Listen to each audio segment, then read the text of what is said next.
Mirëmbrëma dashur miq, përshëndetje të gjithëve, uroj të jeni mirë. Jam këtu përballë jush sonte për të folur për një skenar të errët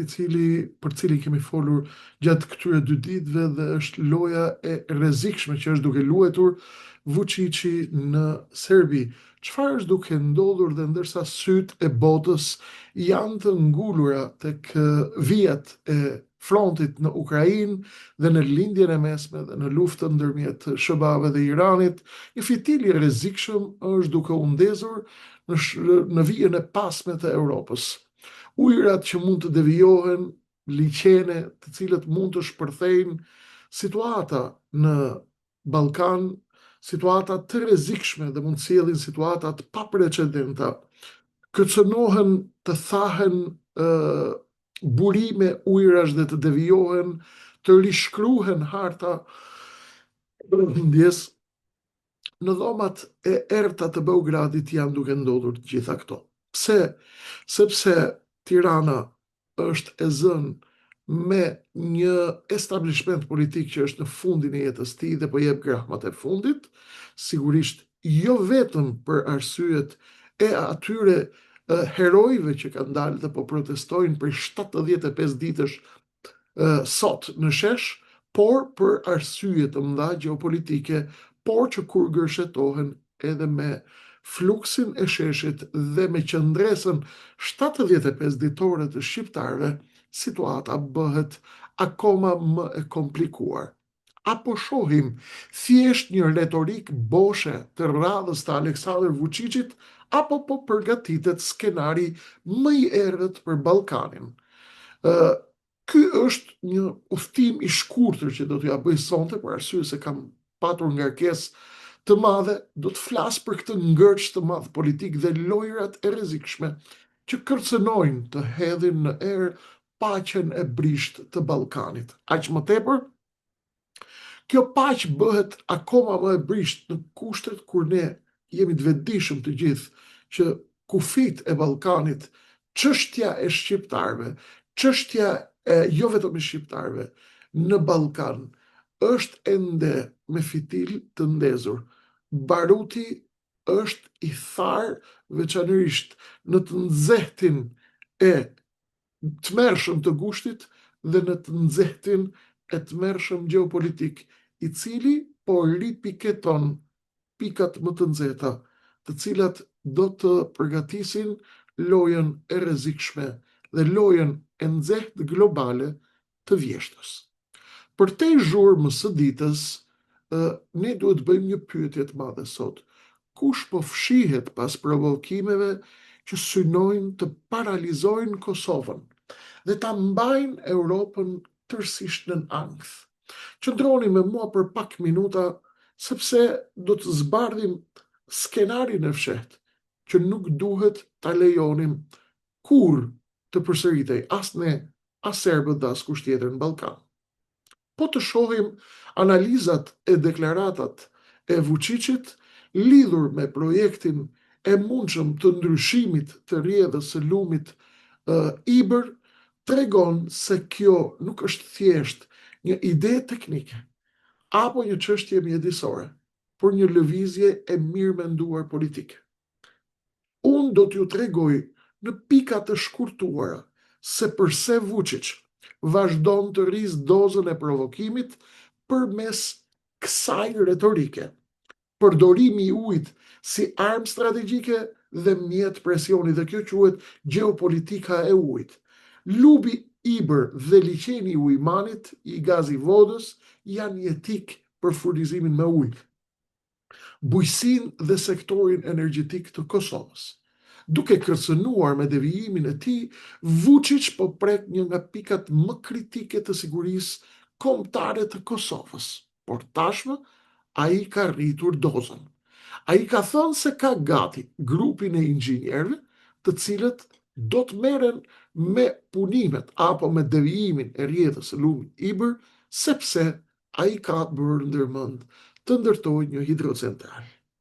A është duke ndërtuar Vučić një hidrocentral, apo është duke ndërtuar centralin bërthamor, i cili mundet të hedhë në erë paqen e brisht të Ballkanit? Dhe nëse po, për llogari të kujt dhe kush ka interes në këtë moment që të hedhë Ballkanin në erë? Sigurisht ka njerëz të cilët bëjnë analiza të imta, ka njerëz të cilët kur trajtojnë analizat e imta mund të jenë duke menduar se faza e re në cilën është duke ecur apo duke rrugtuar Ballkani është përgatitja ndoshta për ndonjë plan të aleatëve të shqiptarëve për të bërë atë që me frikë trumpetohet me tmerr në qarqet serbe, por jo vetëm, atë që quhet Bashkimi i Shqiptarëve apo Shqipëria e Madhe apo Shqipëria Natyrale. Sigurisht është folur shumë për këtë, edhe në rrafshin e konspiracionit, por edhe në rrafshin e teorive politike të cilat nuk kanë qenë të huaja për veshin e banorëve të Ballkanit, qofshin ata shqiptarët, qofshin maqedonësit, bullgarët, grekët, serbët, malazezët e kështu me radhë. Këto teza nuk janë të huaja për veshin e banorëve të Ballkanit, por sot këto teza gjejnë akoma më shumë terren sepse ndezja e parafundit ose e fundit përpara sistemimit të plot të çështjes së shqiptarëve në Ballkan, por edhe të çështjeve të tjera të mbetura pezull, të cilat mundet ta kërcënojnë stabilitetin e Ballkanit dhe nuk mundet të ofrojnë të paktën stabilitet afatgjat minimalisht për një rajon i cili tashmë nuk e ka më ende të qartë a do të shkoj drejt Bashkimit Evropian apo jo, sepse Bashkimi Evropian ende nuk është duke u shprehur i qartë për këtë, por edhe sepse Bashkimi Evropian ende nuk e ka të qartë se cila do të jetë trajektoria e tij me vetë Unionin Evropian, a do të shkojmë në një përplasje me Rusin apo jo, a do të shkojmë në një përplasje të pashmangshme me Rusin apo jo. Informacionet e mia nga diplomat perëndimor dhe jo vetëm më tregojnë se të gjithë janë duke pritur lajme të mëdha. Cilat janë lajmet që po pret Ballkani? Europa po pret lajme të mëdha. Lajme të mëdha në rrafshin e një përplasje të mundshme me Rusin, në rrafshin e afrimit të Rusisë tek kufit e Europës lindore dhe veçanërisht sipër lart në Baltik, në kushtet kur Kina tashmë është duke testuar dhe ka nisur provat në atë që quhet vija dhe rruga detare nëpërmjet veriut, jo vetëm nga jugu, nga Bab el Mandab dhe nga Kanali i Suezit apo nga jugu i Afrikës, por është duke kryer ciklin tjetër nga veriu që do të hap një rrugë tjetër për fabrikat kineze për në Europë. A do të kemi një afrimitet të Europës me Kinën? A do të kemi një Union Evropian që do të vazhdojë të ekzistojë? Cili do të jetë plani amerikan për Ballkanin? Amerikanët i kanë thënë europianëve që ne u lodhëm së qeni xhandarët apo bodyguardët e Europës dhe këtë do ta shohim si do të reflektojë në Ballkan. Pra, të gjithë po presin lajme të mëdha. Në Europë a do të vazhdojë Europa dhe Unioni Evropian, dhe nëse do të vazhdojë, a do të ketë Ballkanin brenda apo jo dhe në çfarë formë dhe si? Po pret Rusia si do të vjeshta, sepse vjeshta do të vi me lajme të nxehta, po pret Ballkani, po presin shqiptarët e Shqipërisë. Kosova është pa president. Shkuam në zgjedhje pas zgjedhjeve. Nga kriza në krizë, çfarë është duke ndodhur? Diçka e madhe është duke ndodhur dhe të gjithë po presin të gjithë. Ndërkohë që të gjithë presin, shqiptarët nuk mund të jenë vetëm teleshikues, sepse janë në mesin e dy vorbullave të mëdha, krizave të mëdha. E para lidhet me establishmentin politik në Tiranë, i cili është drejt fundosjes dhe drejt rënimit, dhe e dyta është e lidhur me krizën e rëndë që ka mbërthyer Kosovën me daljen nga afatet nga korniza kushtetuese, nuk ka rëndësi është interpretim apo jo interpretim, politika e gjen rrugën e saj edhe për ta interpretuar kushtetutën sipas orekseve të saj, por edhe për ta nënshtruar atë tekave apo kulisave apo llogarive të brendshme politike. Pra, në pamje të përgjithshme, Kosova është në ngërç politik, në kolaps politik, sepse nuk po ja delta të i kaloj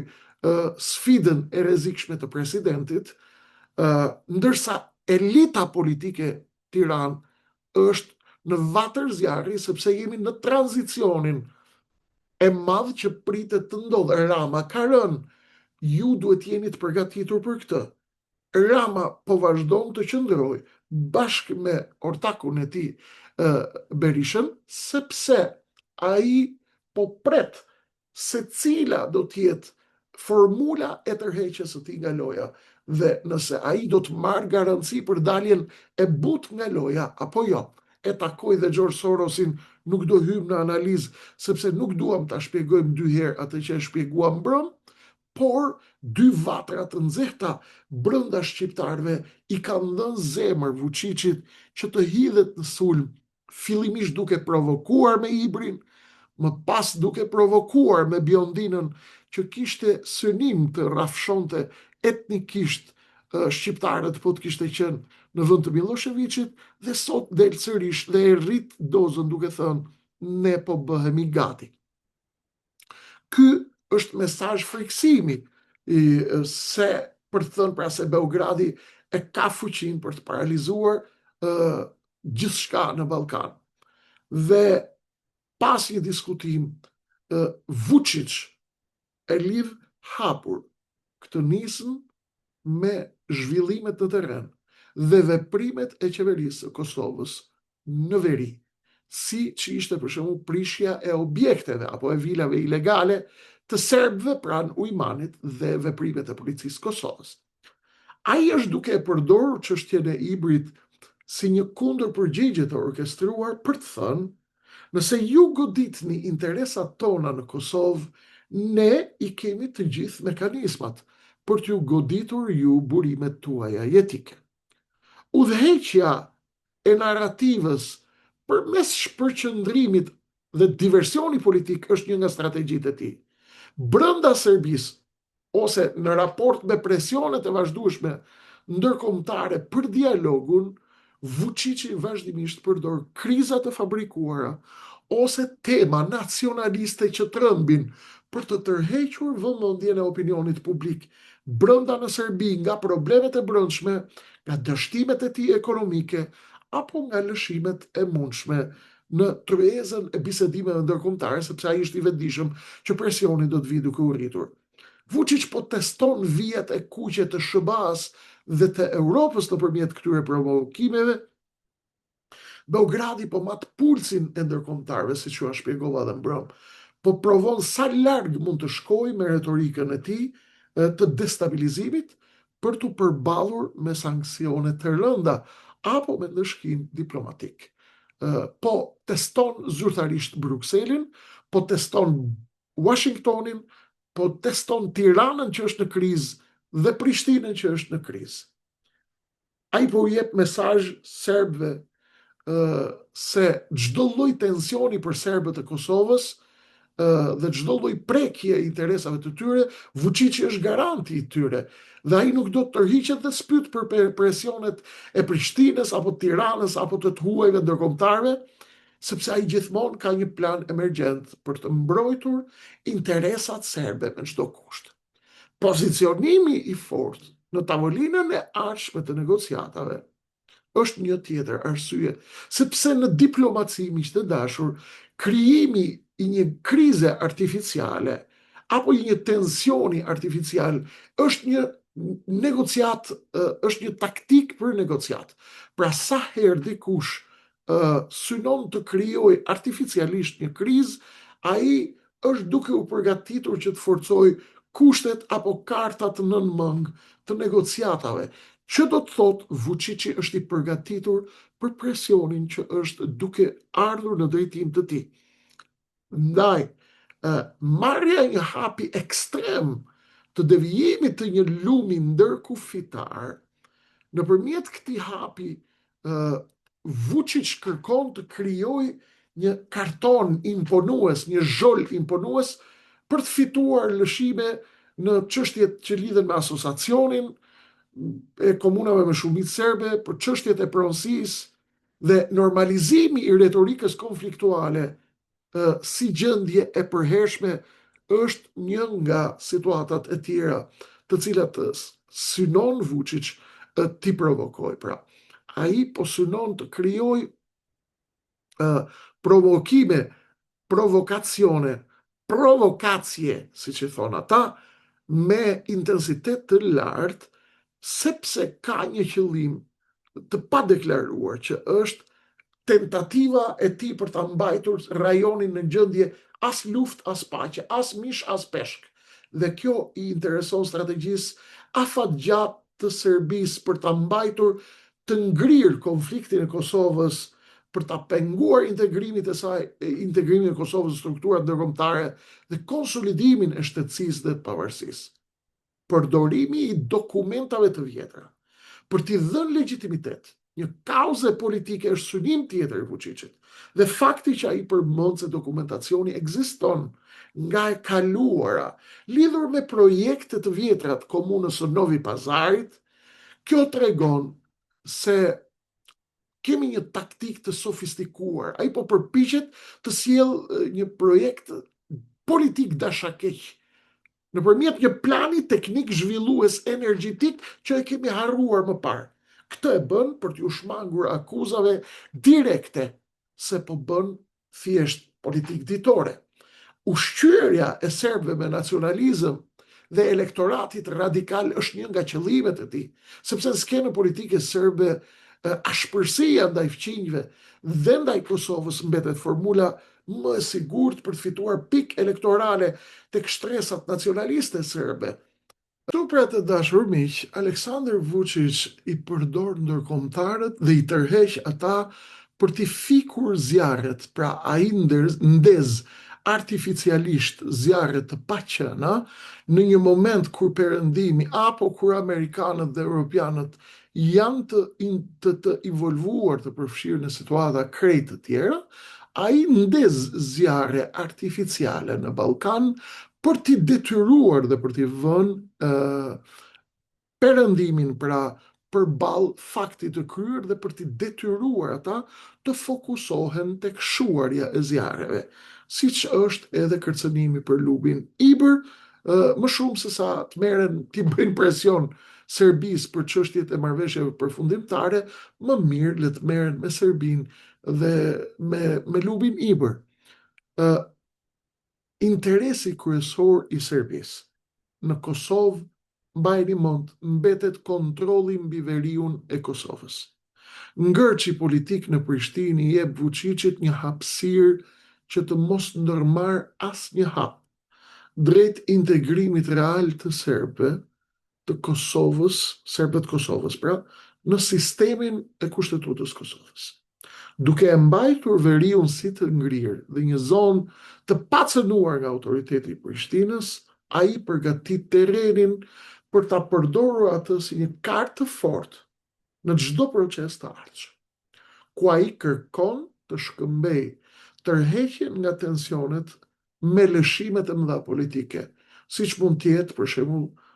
krijimi i një autonomie territoriale. T'i vëm ka pak kësaj historie, në këtë moment për Serbinë, ngërçi presidencial i Kosovës është një dritare mundësie.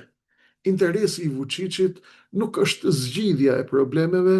por zgjatja e procesit, në mënyrë që të fitojë sa më shumë kohë për të konsoliduar ndikimin në veri të Kosovës dhe për të parandaluar avancimin e shtetësisë së Kosovës në arenën ndërkombëtare në këtë periudhë të ndërmjetme të rendit botror. Narrativa e Beogradit nis e bëhet më e fortë sa më pak funksionale të jetë Kosova si shtet.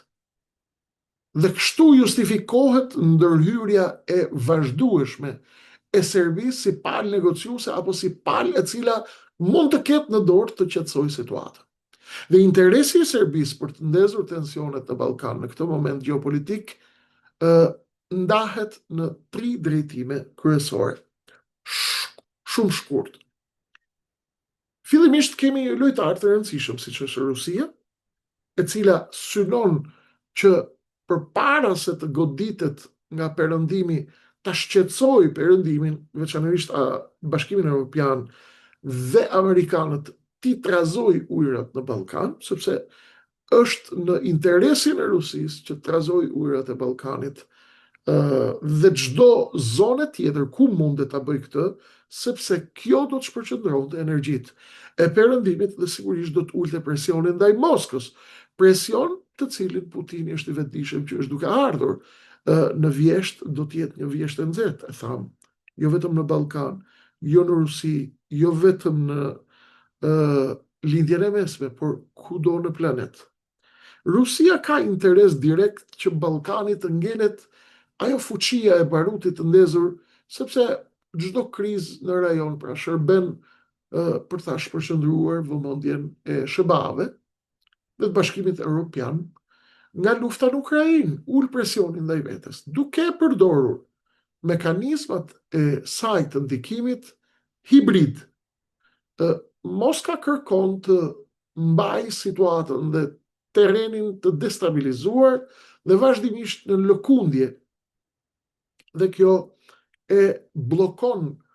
stabilizimin e rajonit dhe procesin e antarësimit të Kosovës në NATO dhe të stabilizimit përfundimtar të Ballkanit. Nacionalizmi rajonal dhe strukturat e korruptuara janë një, e kam fjalën jo për nacionalizmin benign, e kam fjalën për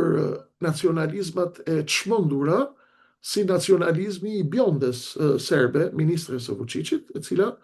do të ishte gati t'i therte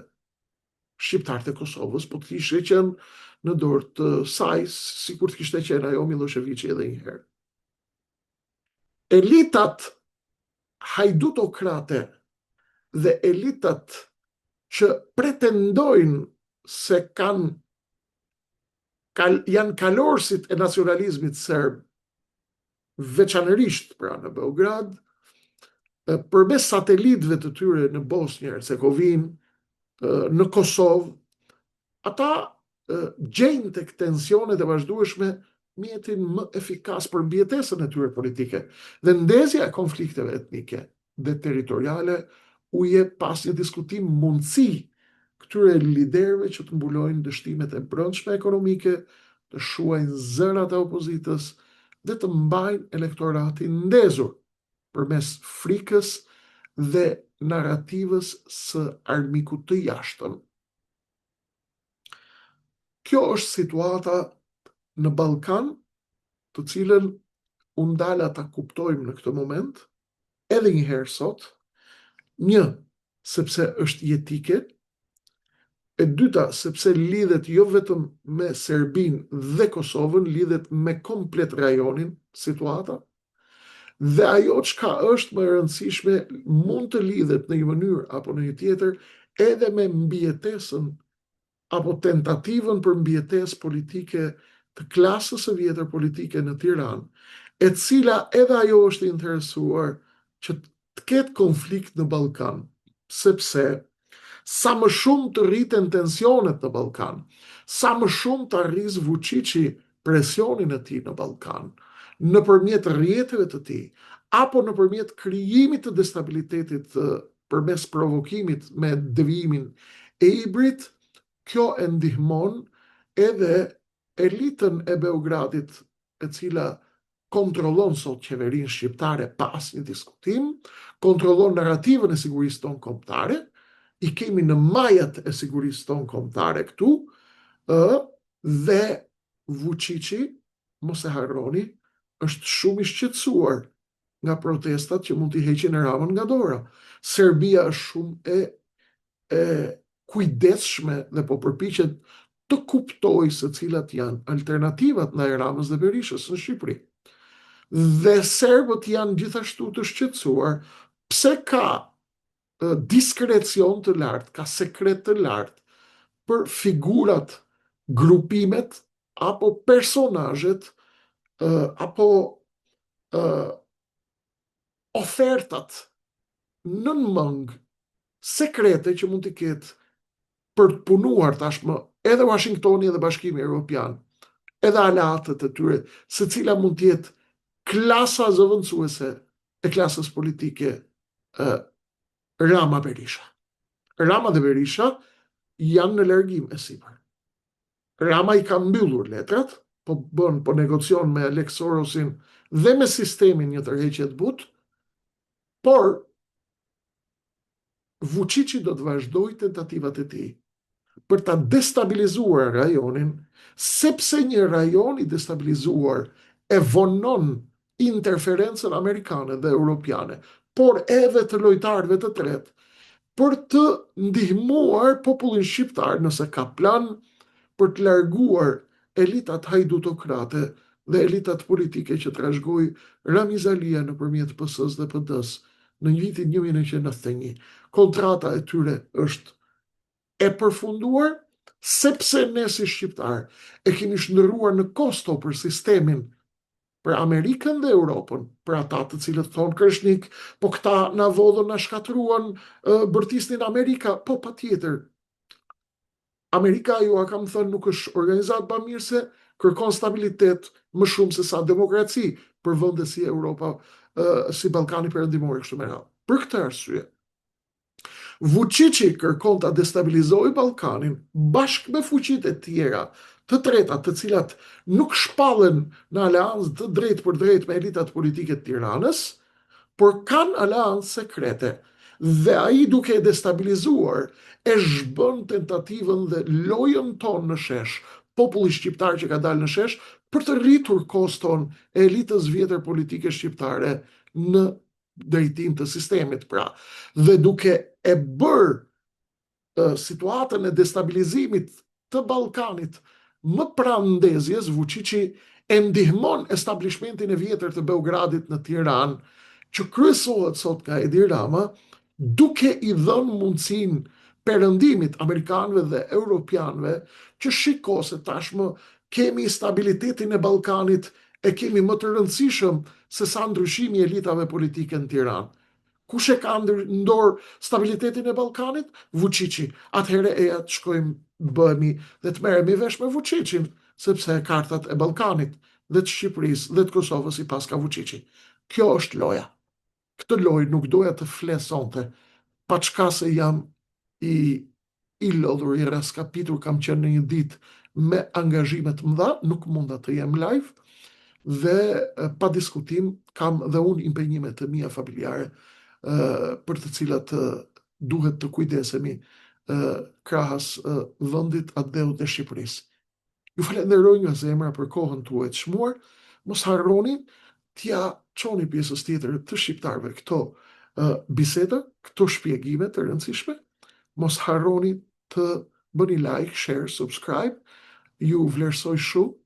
ju falenderoj nga zemra me qindra mesazhe që më shkruani se jeni duke na ndjekur, dhe çdo ditë takojmë njerëz të ri, të cilët më premtojnë se do ta ndjekin sërish në darkë.